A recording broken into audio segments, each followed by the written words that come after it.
Tekrar merhaba herkese. Hayırlı akşamlar. Manşetteyiz canlı yayınına hoş geldiniz. Ben Şükriye Özgül. Bu akşam sizin için yine güzel bir konu hazırladık. Yine sağlıkla alakalı hem sağlık hem estetik hem saçla alakalı güzel bir konuyu ele aldık. Biliyorsunuz geçtiğimiz haftalarda 94. Oscar ödül töreni gerçekleşti. Orada Will Smith'in attığı tokat olay oldu. Bunu neden yaptı? Eşinin rahatsızlığından dolayı yaptı aslında. Eşine orada aslında bir şekilde küçük düşürüldüğünü düşünerek şiddet uyguladı. Yani bu şiddeti çok tasvip ediyor muyuz? Etmiyoruz tabii ki. Bu ayrı bir tartışma konusu ama biz bunu konuşmayacağız. Biz saç kıran hastalığını konuşacağız. Çok değerli uzmanlarım olacak. Dermatoloji uzmanı Doktor Onur Çapkan bizimle birlikte olacak ve tabii ki Türkiye'nin saç kraliçesi. Çok sevgili dostum, çok tecrübeli bir saç ekimi uzmanı, aynı zamanda sağlık yöneticisi sevgili Songül Alcı bizlerle birlikte olacak. Hayırlı Ramazanlar öncelikle. Nasılsınız, iyi misiniz? Teşekkürler, iyiyim. Sizler nasılsınız? Çok teşekkürler. İyiyiz biz de, çok şükür. Songül Hanım siz de iyisiniz. İyiyim, çok sağ olun, Ha- teşekkürler. Yoğun bir Harika gün, görünüyorsunuz. iftar. Sağ Harika olun, sağ olun. görünüyorsunuz her Yorgun zamanki gözüküyor gibi. olabilirim. Hayırlı Ramazanlar. Allah herkesin Sağ olun. oruçlarını kabul etsin inşallah. Dualarımızı kabul etsin inşallah. Aslında güzel bir konumuz var. Merak da edilen bir konu. Tabii son 1-2 haftadır çok konuşulan bir konu. Magazinsel bir konu oldu son derece.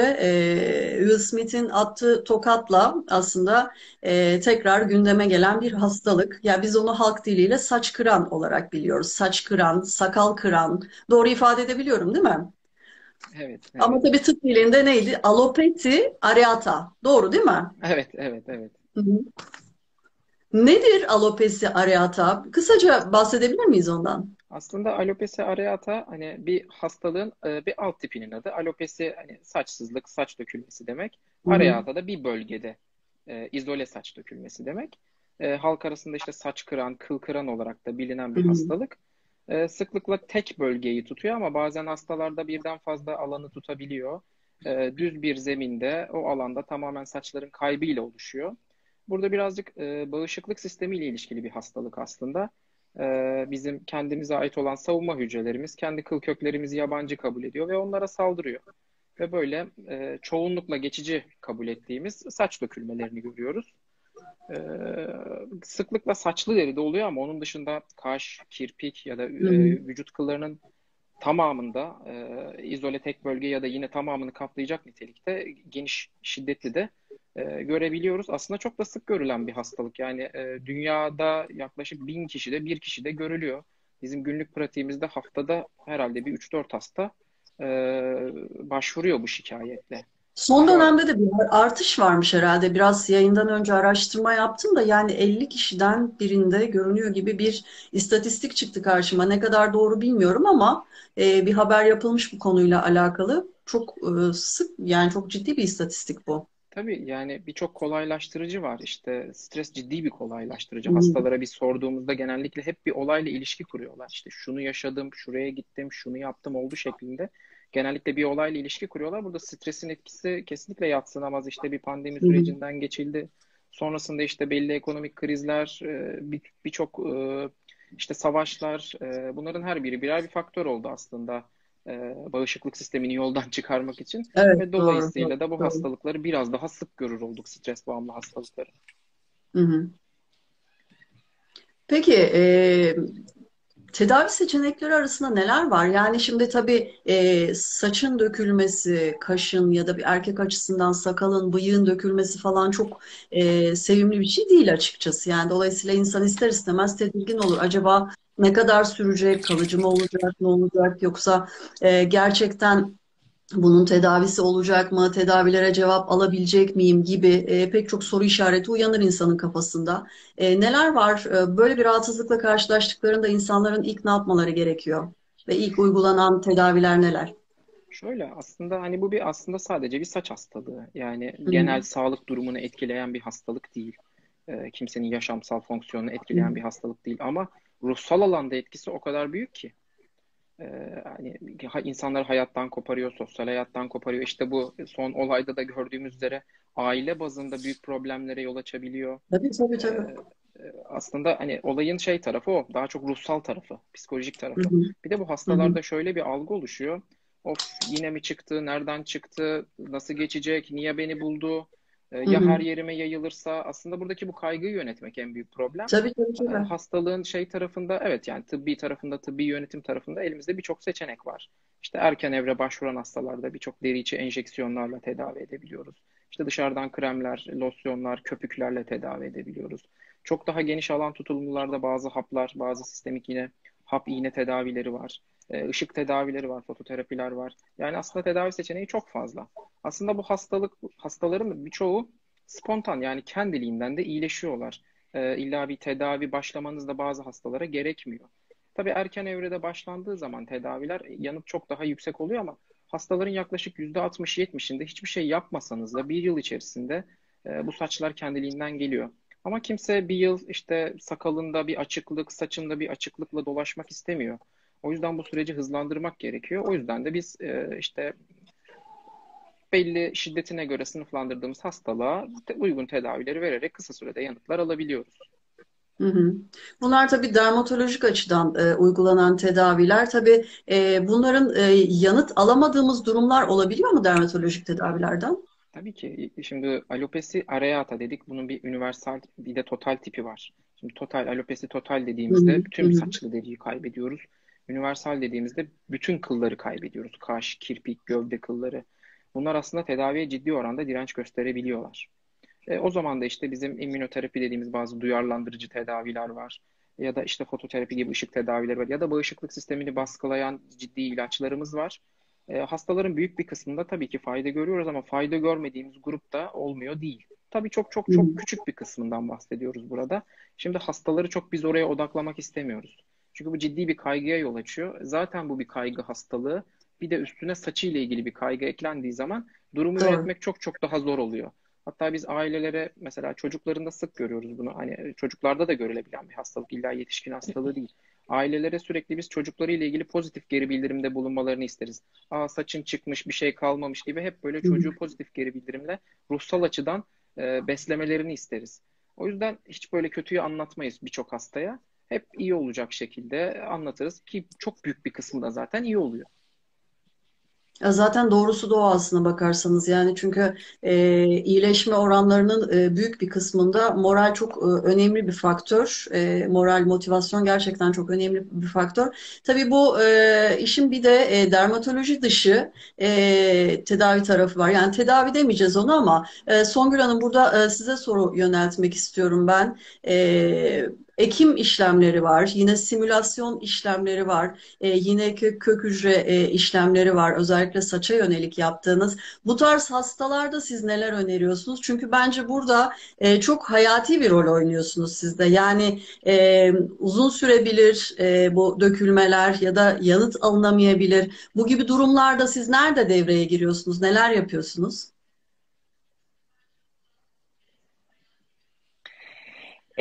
İşin en son noktasında biz varız. Artık Onur Bey bize hastayı yönlendirdiğinde Hı hastanın hı. saçı artık geri gelemez demektir. Ekim ya da simülasyon ya da kök hücre sisteminin denenmesi gerekir hastada.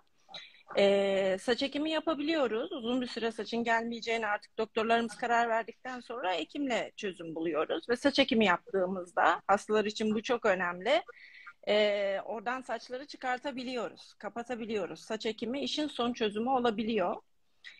Tabii bazı durumlar hariç onu Onur Bey ekleyecek mutlaka ilerleyen zamanlarda.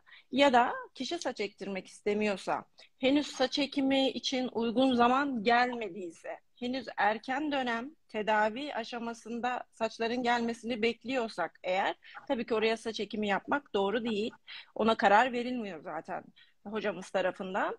O zaman da simülasyon yapabiliyoruz. Bu devreyi daha rahat atlatması için. Çünkü kişilerin saçında, sakalında, kaşında yuvarlak çok net açıklıklar, evet, yani bir kısır döngüye giriyor. Zaten psikolojisi bozulmuş, üzülmüş bir hasta daha fazla üzülmeye başlıyor ve daha ilerleyebiliyor durum. Simülasyonla, yani medikal boya dediğimiz geçici sistemdir, geçici boyamadır, dövme gibidir ama kalıcı değildir. Ne kadar Dolayısıyla üzerini sürüyor? boyayarak kıl kökü efekti.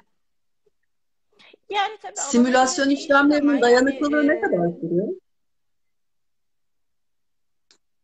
simülasyon işlemlerinin dayanıklılığı ne kadar Kalıcılığı mı? sürüyor? Geçici bir işlem değil. Evet, evet. Heh. Cilde göre, kullanıma göre değişir tabii ki. Sonuçta cilt soyularak yenilenen bir Hı hı. organ. Dolayısıyla bazı ciltlerde erken dönemde de olabilir ama 2-3 yıl kadar kalıcı deriz biz. Hasta ihtiyaç duyarsa arada tekrar üzerinden geçirtebilir. Tekrar bir seans alabilir, tekrar koyulaştırabilir eğer renginde açılma varsa. Ve bu arada şunu da söyleyeyim ki kişilerin kendi saç renklerine göre uyguluyoruz. Yani herkes Aa, çok simsiyah güzel. boyanmıyor. Herkes kendi Harika. saç rengine göre, dediğim gibi evet, dümdüz bir boyama değil, kıl kökü efekti vermek şeklindedir. Dolayısıyla dermatolojide tedavi görürlerken bizim bu tekniği uygulamamız, simülasyonu uygulamamız hastaları bir an önce yani rahatlığa kavuşturan bir şey oluyor. İşin en son noktasında da tabii kök hücre tedavilerini hocamız zaten yapıyor. Kök hücre de yapabiliyoruz. Kişinin saçlarının geri geldiğini görüyoruz elbette. Ayrıca zaten kendi saçlarında da çok fayda görüyoruz. Yani işin genelinde de ve areata alanında da e, yenilenmeler olduğunu görüyoruz kök hücre sistemiyle.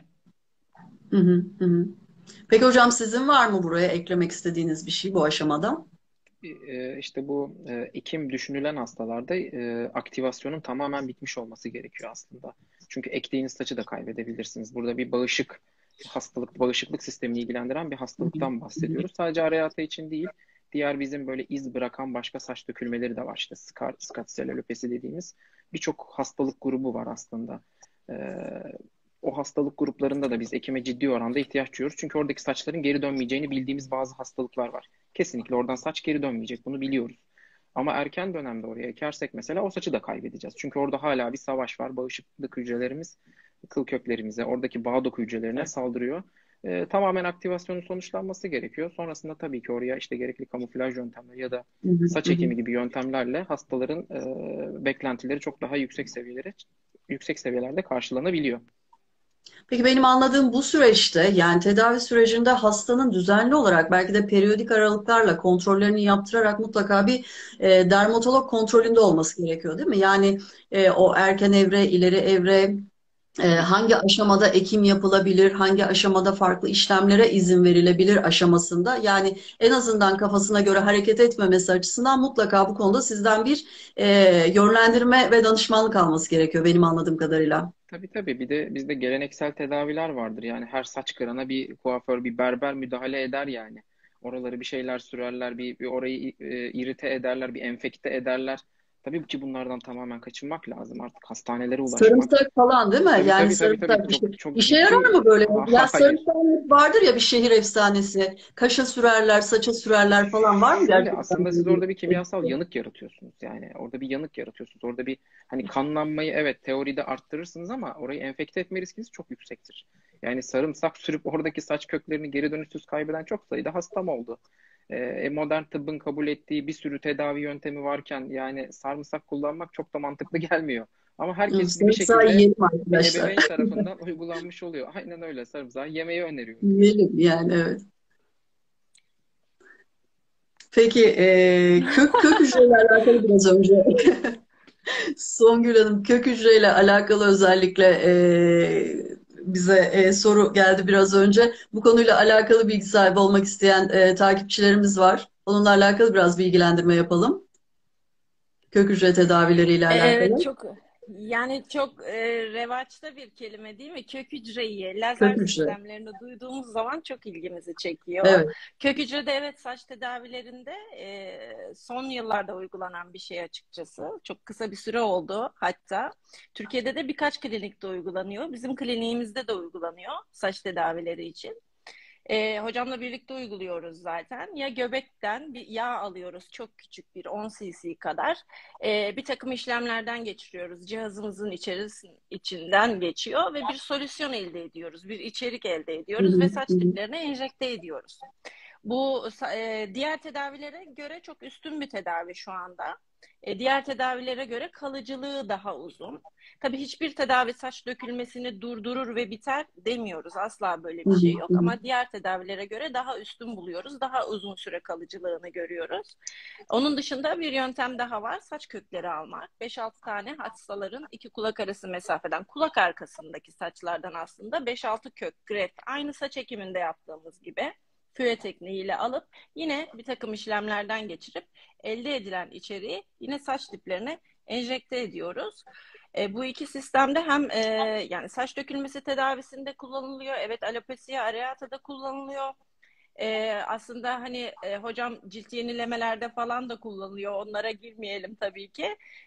Onun dışında saç ekimi öncesinde ekim bölgesini hazırlamak için, saç ekimi sonrasında yani ekilmiş yeni saçları ve var olan saçlarını desteklemek için kullanılıyor. Çok yönlü kullanılan bir tedavi Çok sistemi yönlü. şu anda. Biraz önce aslında önemli bir şey söylediniz. Onunla alakalı çok net bir ayrım rica edeceğim sizden.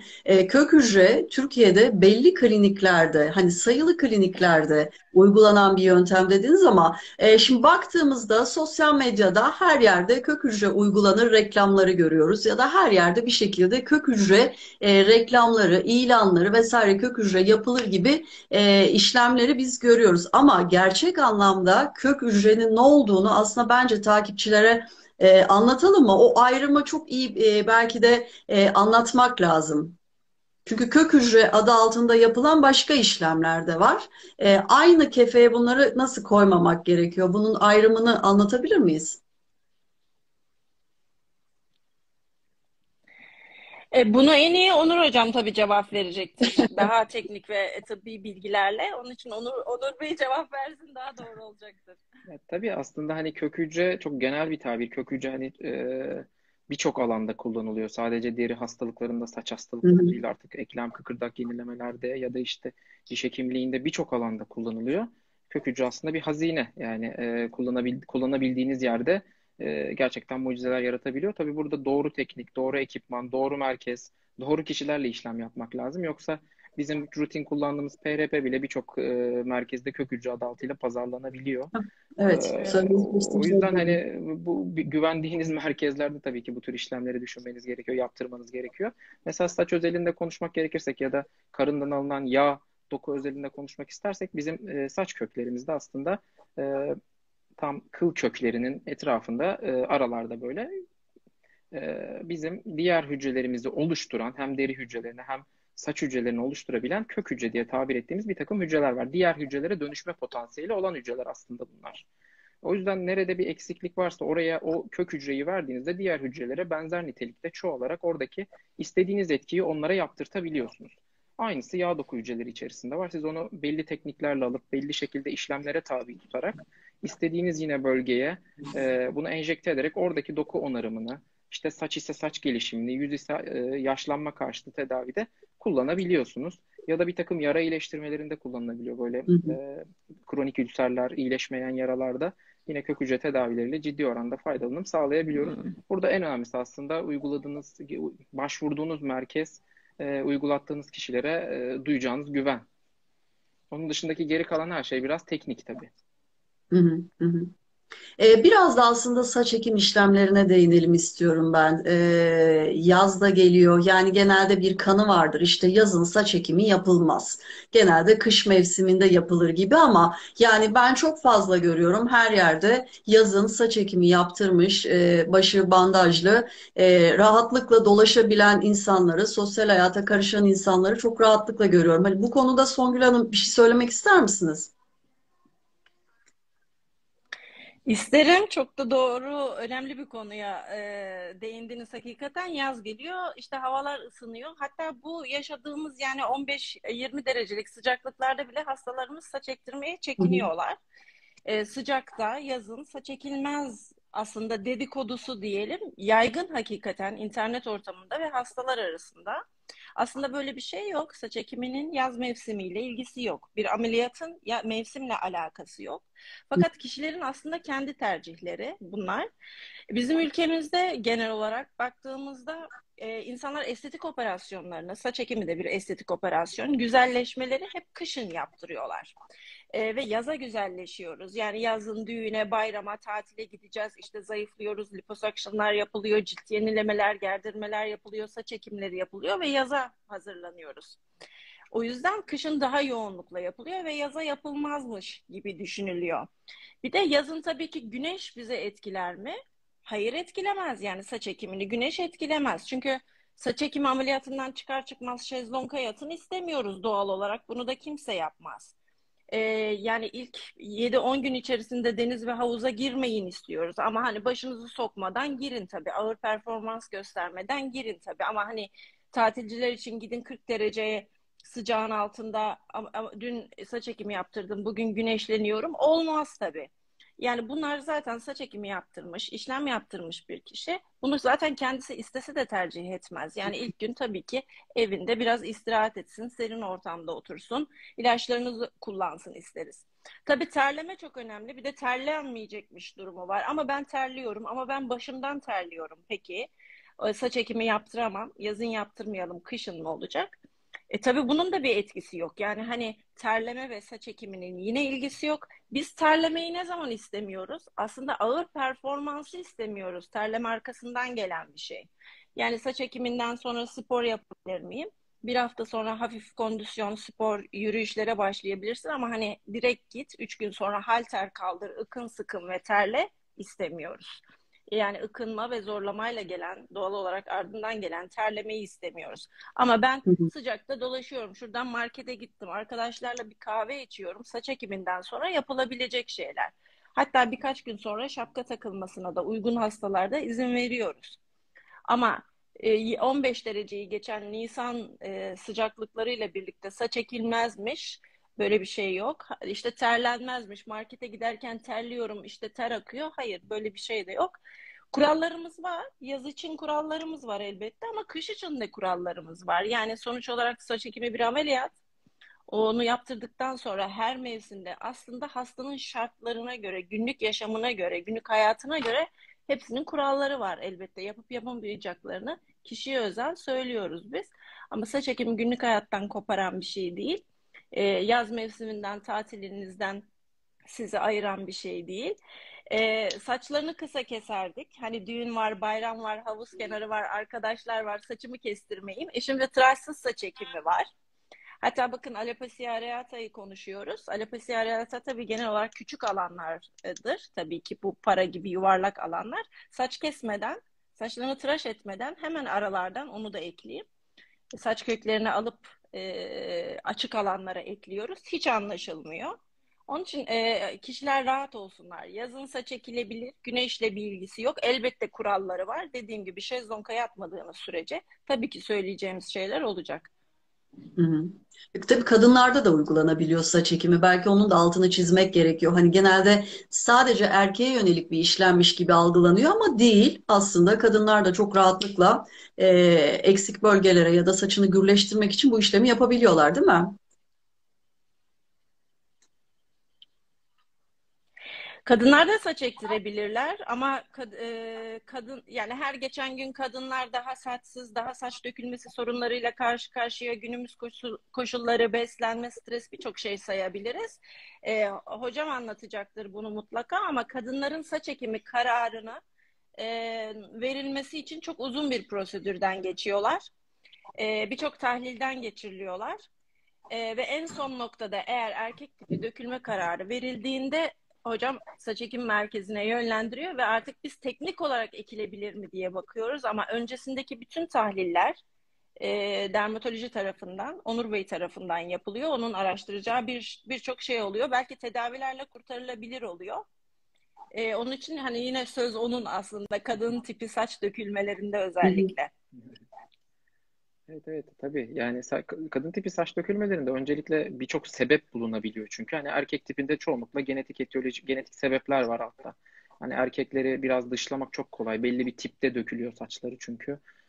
çok kolaylıkla bir saç ekimi için yönlendirebiliyorsunuz ama kadınlarda hormonal sebepler, işte onun dışında sistemik hastalıkların bazı bulguları olarak yine saç dökülmelerini görebiliyoruz. İşte kansızlık, demir eksiklikleri, vitamin eksiklikleri, işte tiroid hastalıkları gibi zeminde yatan bazı durumlar olabiliyor. Öncelikle onları dışlamak, tam tedavi etmek ve tedavi sonrası yeterli bir sürenin geçmiş olduğunu saptamak. Ancak ondan sonra eğer hala bir geri dönüş yok ise o zaman işte ekim gibi yöntemler ya da diğer besleyici yöntemler, eğer aralarda hala işte bizim vellus tipi dediğimiz küçülmekte, minyatürize olmakta olan saçlar varsa bir takım işte yine böyle besleyici tedaviler, işte PRP, mezoterapi ya da işte Hı hı. bu e, otolog mikrograf denilen yöntemler, kök hücre yöntemleri gibi Kök hücre. yöntemlerle de bir miktar kurtarılabiliyor, bir miktar ilerletilebiliyor. Tabii ki sonraki evrelerde ancak saç ekimi gibi Hı yöntemlere hı. yönlendirebiliyoruz. Hı hı. Peki bir son olarak çok önemli bir soru soracağım yine. Çünkü hakikaten yurt dışından Türkiye'ye çok fazla sağlık turizmi kapsamında saç ekimine özellikle gelen turistler var. Yine sadece yabancı turistler açısından değil, yerli turistler açısından da saç ekimi ciddi anlamda bir sağlık turizmi cenneti diyebiliriz. Hala bu geçerliliğini koruyor. Ama ortada şöyle de bir durum var. Hani geçtiğimiz yıllarda bunun haberleri de çok yapıldı. Ben de çok yaptım bunun haberlerini. Songül Hanım'ın da bununla alakalı çok önemli demeçleri vardı. Gazete sayfalarına, internet portallarına yansıyan hakikaten çok önemli bilgiler aktardı geçmiş dönemde kendisi de. Saç ekim merkezi nasıl seçilmeli? Bu birinci sorum. Doğru saç ekimci nasıl seçilmeli? Hekim nasıl seçilmeli? Yani bunlar hakikaten bence çok stratejik sorular ve insanların gerçekten bilmesi ve hakim olması gereken sorular. Bu konuyla alakalı son olarak sizden cevap alabilirsem çok mutlu olacağım.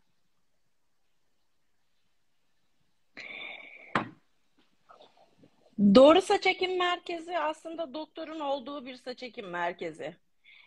Ve o saç ekim merkezi de hastane içerisinde. Yani hastanede yapılan bir ameliyat ve başınızda doktorun olduğu bir saç ekim merkezi doğru saç ekim merkezi Hı hı, açıkçası. Yani ben tabii ki hani bu konuda yıllardır çok fazla şey konuşurum hakikaten. Kişileri doğruya yönlendirmek adına hı yıllardır hı, da hı hı, çalışıyorum ve birçok yerde de konuşuyorum biliyorsunuz ama insanlar daha bilinçli, artık soruları daha bilinçli inanın.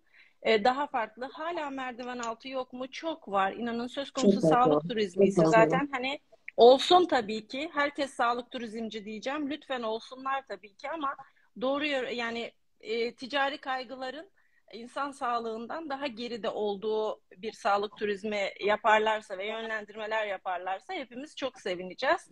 Çünkü ülkemiz için çok önemli bir gelir kaynağı saç Hı hı, ekimi. hı hı, hı hı. Türkiye dünyada birinci sırada. Ekonomik olarak da ülkemiz için çok önemli. Ülkenin, devletin, bakanlığın bu konuda çok ciddi yatırımları var. Hepimizin, ülkemizin de önemi açısından, yani sağlık, hastanecilik, doktorları, hekimlerini korumak açısından, itibarını korumak açısından bu anlamda tabii bu konuda doğru hareket etmelerini istiyoruz. Doğru saç ekim merkezi hastane içerisinde başlarında bir doktorun olduğu saç ekim merkezidir. İyi bir ekiptir, bilinen bir ekiptir. Hı Gerisi hı, de hı artık hı. güven ilişkisidir doktor hasta arasında. Evet, önemli bir cevaptı. Yani bu da herkes için önemli bir dipnot bilgi olarak eklenmesi gereken önemli bir konu bence. E, Eklemek istediğiniz bir konu var mı? Aslında benim eklemek istediğim çok önemli bir konu var. Hazır Onur Bey buradayken soralım. Hastalarımız da Tabii ki duysunlar, lütfen. Lütfen öğrensinler. buyurun. Bu videoyu da defalarca seyretsinler hakikaten. Korona dönemindeki saç dökülmesi, koronadan sonra korona geçiren hastaların saç dökülmesi ve tedavileri ve bu saçların geri gelip gelmediği adına hala tabii korona ortadan kalkmış değil. Hala aramızda. Tabii eskisi gibi panik değiliz sadece. Hı hı, hı Artık hı. doktorlarımız daha tedavilerini biliyor ve daha alışkınlar ve biz de rahatladık. Normal yaşamdayız ama korona geçirenler, korona sonrası saç dökülmesi yaşayanlar çok fazlaca kliniğimize tedaviler için geliyorlar. Onun için bu saçlar hani dökülüyor mu? Bu saçlar geri geliyor mu? Ben Onur Bey'e sorayım ki hastalarımız duysunlar. Şöyle aslında biz yıllardır işte enfeksiyon sonrası, herhangi bir enfeksiyon sonrası, aslında şiddetli enfeksiyonları kastediyoruz burada. İşte ameliyatlar sonrası, ciddi kan kaybı sonrası böyle toplu saç dökülmeleri görürdük. Şimdi bunlara bir de korona eklendi. Korona enfeksiyonu gerçekten vücudu ciddi derecede sarsabilen bir enfeksiyon. Ve vücut bu enfeksiyon esnasında aslında çok da hayati görmediği belli başlı organların biraz beslenmesini kısıyor diyelim. Yani biraz daha tasarrufa alıyor kendini. Öyle düşünebiliriz aslında. Saç bunların bir tanesi, tırnak bunların bir tanesi, deri bunların bir tanesi. O yüzden bu hastalıkları geçirdikten sonra biz işte tırnaklarda birkaç ayın sonunda tırnaklarda böyle enine bir oluklanma görebilirsiniz. Tırnaklarda tırtıklanma, çukurcuk görebilirsiniz. Deride ciddi kuruluk görebilirsiniz. İşte saçlarda da o şiddetli hastalık savaşı esnasındaki o beslenme bozukluğunu sonrasında dökülme olarak görüyoruz. Biraz toplu dökülmeler görüyoruz. Aynısını mesela gebelikte de görüyoruz. Gebelik esnasında kadınlar saçlarının çok da böyle dökülmediğini fark ederler. Çünkü bir döngü vardır. O döngü gebelik esnasında durur. Ama doğum sonrası o döngü tekrar bir çalışmaya başlayınca orada borçlandıkları tüm saçları bir topluca kaybederler. Burada da aynı şey söz konusu aslında. O yüzden enfeksiyonlar sonrası şiddetli saç dökülmeleri görüyoruz. O saç dökülmeleri çok yüksek ihtimalle geri dönüyor zaten. Tabii zeminde bir eksiklik, bir hastalık var ise onu destekleyerek bu süreci biraz daha hızlandırabiliyoruz. O yüzden mutlaka bu dönemde saç dökülmesi yaşayan tüm hastalar mutlaka bir hekime başvurup gerekli tetkiklerle zeminde yatan bir dahili problem, bir eksiklik varsa onu kapatıp daha hızlı saçın geri dönmesini sağlayabilirler. Bu süreç 3 ay, 6 ay hatta 1 yıla kadar uzayabiliyor. Ama hastaların çok çok büyük bir kısmında o saçların birçoğu geri geliyor. Çok da endişe etmemek gerekiyor. Kalıcı Tabii bir burada şey değil yani. destekleyici işlemlerle bu süreci yine hızlandırabiliyoruz. Yine burada işte çeşitli vitamin kompleksleri, haplar ya da işte yine destekleyici o az önce saydığımız girişimleri yapabiliyoruz. Yani kalıcı bir şey değil bu saç dökülmesi. Evet, Panik yapmayalım. aynen öyle. Gereken mercilere, gereken uzmanlara başvuralım. Belki Tabii biraz tabii. sakin olalım. Bir de şöyle bir durum var orada. Tedavilerimizi alalım. Tabii bir de şöyle bir durum var orada. Aslında dökülen saç kocaman bir saç dökülüyor. Yani şöyle uzun bir saç dökülüyor. Hı Yerine hı. çıkan saç çok minicik bir saç. Onun tekrar o süreyi alması, o uzunluğu alması bayağı bir süre alıyor aslında. Hastalar saçları çıksa da bunu yoğunluk azalması olarak görüyorlar. Ve yoğunluğun da çok uzun bir süre düzelmediğini düşünüyorlar. Hı hı. Bu sebeple aslında o saçlar yavaş yavaş geri gelecek. Tabii biraz hızlandırılabilir ek destek girişimlerle. Hı hı. Konunun çok dışında olacak ama son soru dedim ama bir soru daha soracağım. Özellikle benim gibi çok fazla sarı saç kullananlar, işlem yaptıranlar, yani zaman zaman saç derisinde kurumalar oluyor. Hatta bazı işlemlerden sonra mesela saç derimde benim yaralar oluşabiliyor. Farklı durumlarda belki farklı cilt hastalıklarına da neden oluyor. Onu bilemiyorum ama ben sadece kendimde gözlemlediklerimi sormak istiyorum. Yani benim gibi sarışınlar saç bakımı için özel nelere dikkat etmesi gerekiyor? Onunla alakalı bize bir şeyler söyleyebilirseniz. Şöyle aslında burada da saç bakımında çok travmatik yöntemlere gitmemek gerekiyor. Mesela fön çekmek, ciddi taramak bile saç için ciddi bir travmadır. Yani sizi her o saçı çektiğinizde o kökleri birazcık alıyorsunuz. Doğru Ve bir süre söylüyorsunuz ama sonra sarı saçı da fönsüz kullanamıyorsunuz ki. Onu da mecburen onu bir şekilde fönletmeniz lazım. işte biz doğru haklısınız diyeceğim ama işte o olayın şey tarafında biraz tıp tarafında o saçları biz çekmeye bağlı döküyoruz ve bir süre sonra onlar geri dönüşsüz gidiyor ve saçlarınızın yoğunluğunu giderek azaldığını saptıyorsunuz. O yüzden çok da travmatik olmayacak şekilde yapmak gerekiyor bunları. O konuda maalesef ki tıbbın henüz bir çaresi yok. Şey için de bu saç boyaları ya da düzleştiriciler bir takım kimyasallar ciddi alerjen olabiliyor. O yüzden oralarda da hani bildiğiniz kaliteli markalar, kaliteli yerlerde kullanılan ürünleri tercih etmek gerekiyor. Sadece bu hafta 2 tane hastamda ciddi saç işte düzleştirici ve saç boyasına bağlı ciddi alerjik reaksiyonlar gördüm. Hani biraz dikkat etmek gerekiyor. Sadece ekonomiktir deyip çok da böyle güvenmediğiniz ürünleri kullanmamak gerekiyor. Ve o ciddi alerjiler sonucunda ciddi enfeksiyonlar ve hatta ciddi saç kayıpları bile görebiliyoruz. O yüzden hani güvenilir ürün, işte güvenilir merkez, güvenilir işlemler diyoruz. Çok doğru çünkü geçen yeni bir şey daha öğrendim. Onu da kuaförüm söyledi. Şimdi tabii döviz kurunun artmasıyla birlikte fiyatlar da arttıkça İster istemez bazı kuaförlerde fiyatı aşağıya çekmek için aynı şeydeki gibi botoks ve dolgulardaki gibi daha maliyeti düşük ürünler kullanmaya başlamışlar. Fiyatı aşağıda tutmak için. Dolayısıyla hani saça sürdüğünüzde ya çok ciddi alerjik reaksiyon yaratıyor ya da hani farklı şeyler de olabiliyor. Yani saçın yanmasına geçtim, saç derisinin yanması gibi o tarz vakalar duymaya başladım. Herhalde artık size başvuranların sayısı da artacak bu gidişle gibi görünüyor. Tabii tabii tabii. Böyle maalesef ki. Maalesef. Songül Hanım siz bir şey ekleyecektiniz galiba.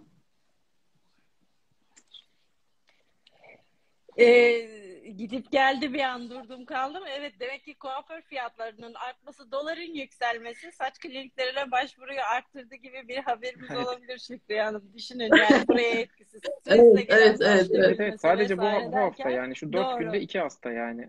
Çok doğru. yüksek. Bakalım daha neler göreceğiz ama saçla ilgili hakikaten çok önemli bilgiler aldık. Önümüzdeki haftalarda tekrar farklı konularla bir araya gelebiliriz. Yeni konular belirleyip yeni konularla hatta soru cevap şeklinde bir konsept belirleyebiliriz. Tekrar aynı ekip bir arada yeni bir programda olmayı ben çok isterim. Memnuniyetle.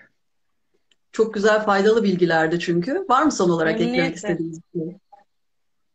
Ben de teşekkür ederim. Tekrar görüşmek üzere. Ben de çok teşekkür ediyorum. Gönülden teşekkür ediyorum. Hakikaten önemli bilgilerdi. Yani magazinsel olarak şu dönem gündeme gelen bir konu ama aslında siz de söylediniz. Rakamlar azımsanacak rakamlar değil. Hakikaten stresin de artmasıyla birlikte çok fazla görülen bir rahatsızlık. Bu anlamda biz de tabii Türkiye'de önemli uzmanlardan bununla alakalı neler yapılabilirin cevabını almaya çalıştık ve hakikaten çok güzel öneriler, çok güzel cevaplar aldık. Tekrar çok teşekkür ediyorum. Kendinize çok iyi bakın diyorum. Size de iyi akşamlar. Biz teşekkür Görüşmek üzere. ederiz. Sağ Sevgiler. olun. Hoşça İyi kalın. akşamlar. İyi Hoşça akşamlar kalın. herkese. Hoşça kalın. İyi akşamlar.